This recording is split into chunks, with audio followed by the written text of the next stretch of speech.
आज आपल्या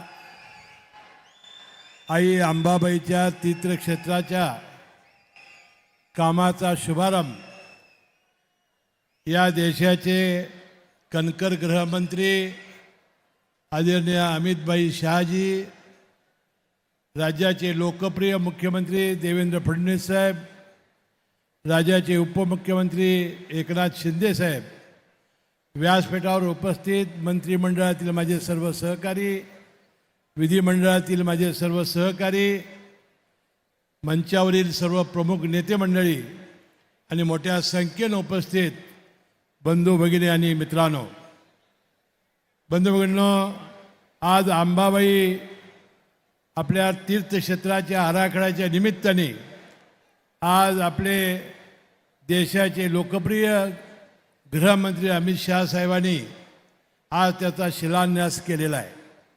मी मनापासून त्यांचं आभार मानेन, त्यांना धन्यवाद देईन। आपल्या मनोगतामधून करवीर निवासिनीचं त्यांनी तंतोतंत कशा प्रकारे आपण त्याचा आराखडा करणार आहोत याची माहिती त्यांनी दिलेली आहे।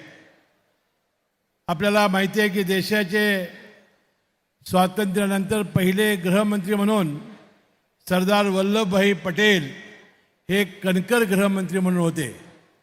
त्यांनी देशाला स्वातंत्र्य मिळाल्यानंतर त्यांनी संस्थानं खालसा केली आणि देश एक करण्याचं काम केलं। अशाच प्रकारचं सरदार वल्लभभाई पटेल नंतर एक तगडा गृहमंत्री या देशाला मिळाला की जो आपल्या कोल्हापूरचा जावाई आहे। याला आपला सर्वांचा अभिमान असला पाहिजे।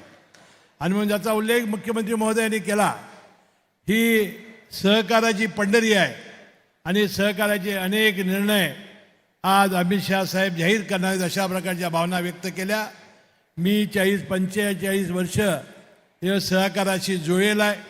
आज ही जिल्हा मध्यवर्ती बँकेचा 45 वर्ष मी अध्यक्ष आहे आणि या निमित्ताने जिल्हा मध्यवर्ती बँकेच्या आणि सहकारी साखर कारखान्याच्या अनेक अडचणी आज आम्ही इचलकरंजीमध्ये त्यांच्यासमोर मांडणार आहोत।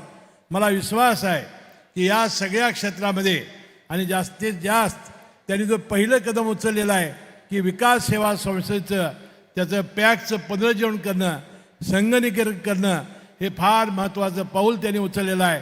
या सहकारातला एक कार्यकर्ता म्हणून मी मनपूर्वक त्यांचं अभिनंदन करतो।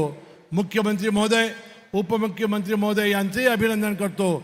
1400 कोटी रुपये देऊन अनेक वर्षे ज्या आराखड्याची मी वाट पाहत होतो, आई अंबाबाईच्या आराखड्याची सुरुवात या निमित्ताने झालेला आहे।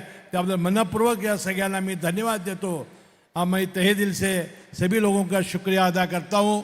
तुम्ही सर्वजण मोठ्या संख्येने आलात, याबद्दल मनापासून आपले सर्वांचे आभार मानून मी आपली रजा घेतो। जय हिंद, जय महाराज।